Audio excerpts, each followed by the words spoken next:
Halo, salam saudara yang kasih dalam Tuhan. Senang kembali berjumpa dengan saudara, saya Pastor Henry Indrawan. Dan saya selalu menemani dalam renungan firman Tuhan. Karena memang firman Tuhan itulah yang menguatkan iman kita. Dan firman Tuhan itu hidup, penuh kuasa. Dan selalu janjinya pasti. Saudara yang kasih Tuhan, tema saya berbicara tentang sepanjang masa hidupku, Tuhan lebih bertanggung jawab atasku.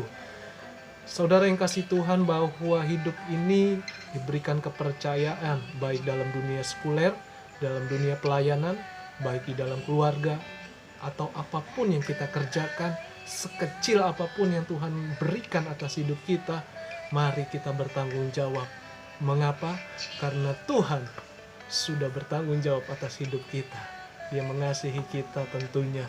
Jadi saudara yang kasih Tuhan, perhatikan dan ingatlah bahwa Tuhan sudah bertanggung jawab atas hidup kita. Kita mau belajar tentang kisah Raja Daud atau Daud sendiri di dalam kitab Mazmur pasal 23, yaitu Tuhan adalah gembalaku yang baik. Sadarlah dan selalu memahami bahwa kita punya Tuhan, punya pemimpin, punya gembala yang bertanggung jawab atas hidup kita. Mari kita berdoa terlebih dahulu. Haleluya. Terima kasih Tuhan. Kami datang kembali kepadamu, jadilah kehendak-Mu. Apa yang Tuhan inginkan atas kami. Saat ini kami mau belajar tentang gembala yang baik. Karena hanya Tuhan saja gembala yang baik. Urapi kami dan kami yang mendengar diberkati Tuhan. Dan kami mengalami anugerah dan kebaikan Tuhan. Roh Kudus, bekerjalah atas hidup kami. Haleluya. Amin. Mari kita lihat firman-Nya dalam kitab Mazmur 23. Mungkin sudah sering kita baca, tetapi saya percaya ada berkat Tuhan yang baru. Tuhan gembalaku yang baik. Ayat 1-6, Mazmur Daud. Tuhan adalah gembalaku, takkan kekurangan aku. Ia membaringkan aku di padang yang berumput hijau. Ia membimbing aku ke air yang tenang.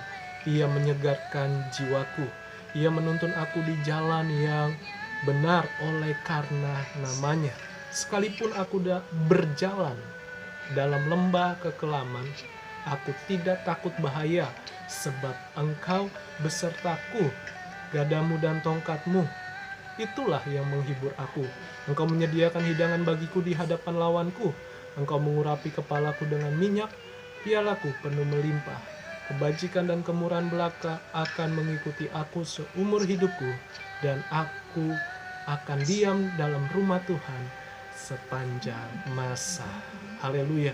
Mazmur ini dilukiskan atau digambarkan atau memberikan namanya contoh supaya para pembaca itu dapat mengerti dan memahami, sehingga Tuhan memberikan sebuah perumpamaan atau gambaran. Jadi saudara yang kasih Tuhan, ini mengenai gembala atau pemimpin di dalam kehidupan kita. Sekalipun Tuhan tidak kelihatan dengan kasat mata, tetapi Dia sungguh nyata atas kasih-Nya, atas kebaikan-Nya dalam hidup kita. Mengapa? Karena namanya berkuasa atas kita. Gembala yang baik atau pemimpin yang baik itu bertanggung jawab atas hidup kita, di mana ayat-ayat tadi disinggung dengan kata padang yang berumput hijau, air yang tenang, dan jalan atau di jalan yang benar karena namanya. Jadi Tuhan Yesus sebagai gembala kita yang bertanggung jawab di padang yang rumput, artinya Dia selalu menyediakan apapun kebutuhan kita selama kita tetap bekerja dan bertanggung jawab. Dan air yang tenang, bukan air laut. Air laut gelombangnya besar, air sungai pun juga ada gelombangnya, tetapi air yang tenang. Dia menyegarkan jiwaku. Artinya kalau saudara misalkan minum air, tentu ada kesegaran. Itu ibaratnya dilambangkan betapa kita punya Tuhan yang memberikan kita selalu kehidupan, sumber. Kita selalu mengalami kesegaran rohani, kesegaran dalam jiwa kita, kesegaran juga di dalam tubuh kita. Jadi saudara yang kasih Tuhan, dikatakan lagi sekalipun dalam lembah kekelaman, kata Daud, engkau besertaku. Gada dan tongkatmu itulah yang menghibur aku. Artinya kita dihalaunya dari orang-orang yang jahat, dari setiap musuh, apapun namanya, kita dilindungi oleh gembala kita. Kita selalu dijaga oleh gembala kita. Jadi saudara, dikatakan lagi, engkau menyediakan hidangan di hadapan lawanku. Contoh ya, domba-domba tentu waktu ada di padang rumput, pasti di sekelilingnya ada binatang buas yang jahat. Mungkin bisa saja ular atau serigala atau harimau liar atau monyet liar ingin berusaha untuk mengganggu domba atau memangsa domba. Tetapi selalu ada gembala yang menjaga kita, yang memimpin hidup kita. Jadi jangan pernah jauh dari Tuhan, karena Dia adalah gembala dan pemimpin yang bertanggung jawab atas hidup kita. Lalu dikatakan kepalaku diurapi. Yuk sama-sama bilang, kepalaku diurapi. Artinya hidupku diurapi Tuhan.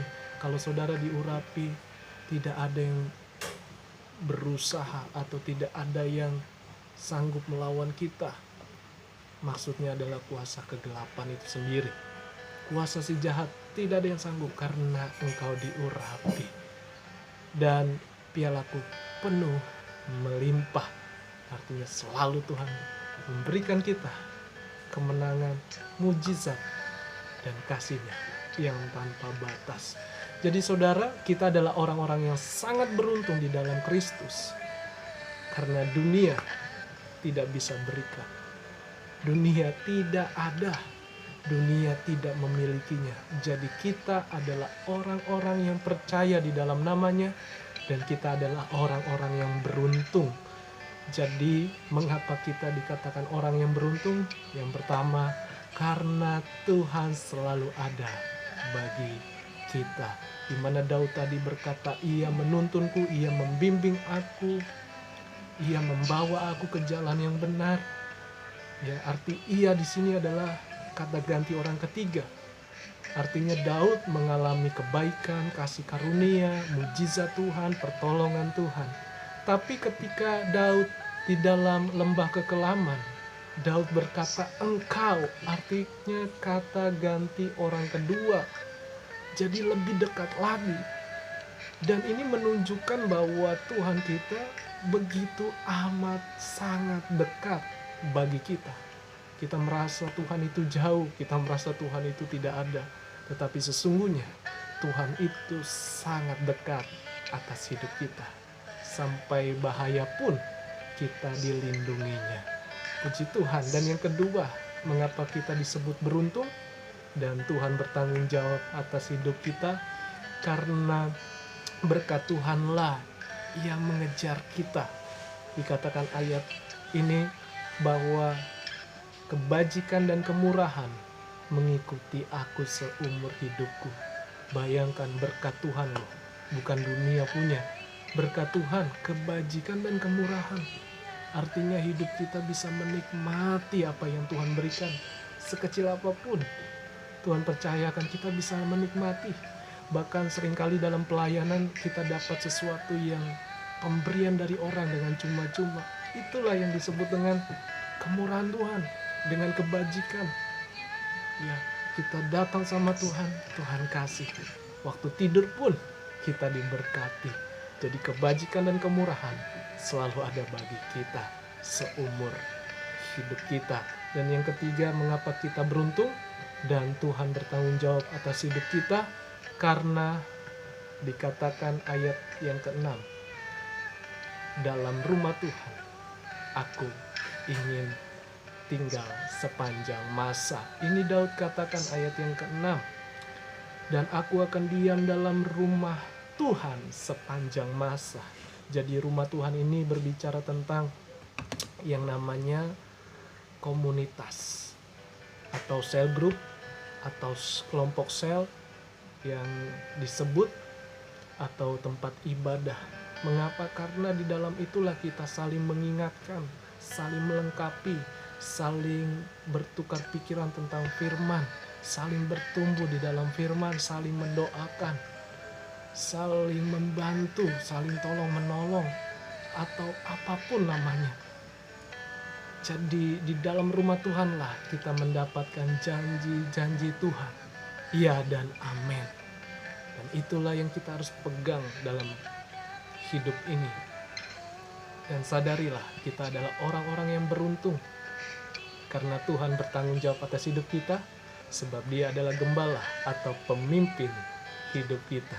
Sekalipun tidak kelihatan dengan mata kita, tapi percayalah, Dia selalu ada di setiap musim kehidupan kita.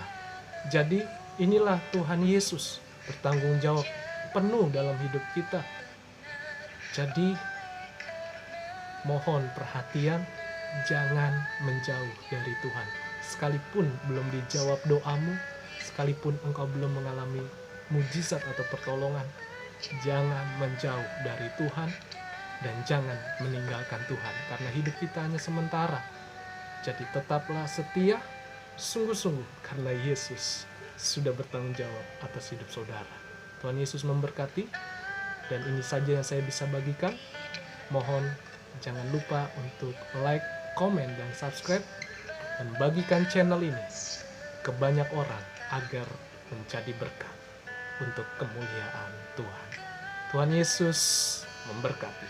Shalom. Haleluya.